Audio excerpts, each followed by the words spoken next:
Daily routine అనేది 40 plus ఉన్న వాళ్ళలో ఎట్లా ఉండాలి అంటారు?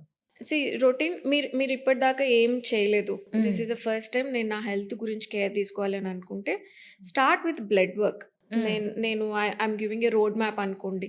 మీ వెయిట్ లాస్ దాకా ఎళ్ళాలి అంటే ఏం చేయాలి అంటే start with a blood work. అంటే అంటే బ్లడ్ వర్క్‌లో మీకు ఏ న్యూట్రియంట్ డెఫిషియన్సీస్ ఉన్నాయి. వైటమిన్ డి, వైటమిన్ బి12, ఐరన్ ప్యానెల్ చాలా ఇంపార్టెంట్. ఈ హ్మ్. 3 న్యూట్రియంట్స్‌ని మీరు బ్లడ్ వర్క్ చేయించుకోవాలి. 2 మన మెటబాలిజంని కంట్రోల్ చేసేది థైరాయిడ్ గ్లాండ్. హ్మ్. థైరాయిడ్ గ్లాండ్‌లో టీఎస్‌హెచ్, టీ3, టీ4 autoimmune thyroid disorder.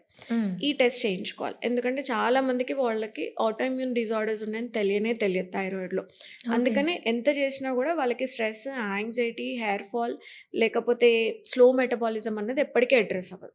So, already thyroid issues ఉన్నాయా? థైరాయిడ్ యాంటీబాడీస్‌ని కూడా టెస్ట్ చేసుకోండి. ఆటోఇమ్యూన్ థైరాయిడ్ డిజార్డర్ ఉందా? లేదా? అన్నది రూల్ ఔట్ చేసుకోండి. 3 ఇన్సులిన్ రెసిస్టెన్స్ అనేది మనం చాలా కామన్‌గా చూస్తూ ఉంటాము. హ్మ్. మీకు ఇన్సులిన్ రెసిస్టెన్స్ ఉందా? లేదా? అని తెలుసుకోవడానికి ఫాస్టింగ్ ఇన్సులిన్ టెస్ట్ చేయించుకోండి.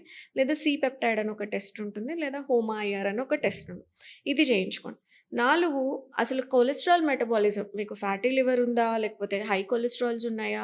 దేని మీద వర్క్ చేయాలి? డైటరీ మోడిఫికేషన్స్ ఎలా చేసుకోవాలి? దేనికోసం చేసుకోవాలి? ఓకే. కొలెస్ట్రాల్ టెస్ట్ చేయించుకోవాలి. ఈ ఈ అండ్ డయాబెటిస్‌కి మీరు ప్రీ డయాబెటిక్ ఉన్నారా? ఆల్రెడీ డయాబెటిక్ అయ్యారా? తెలియడానికి మీరు హెచ్‌బీఏవన్సీ చేసుకోవాలి.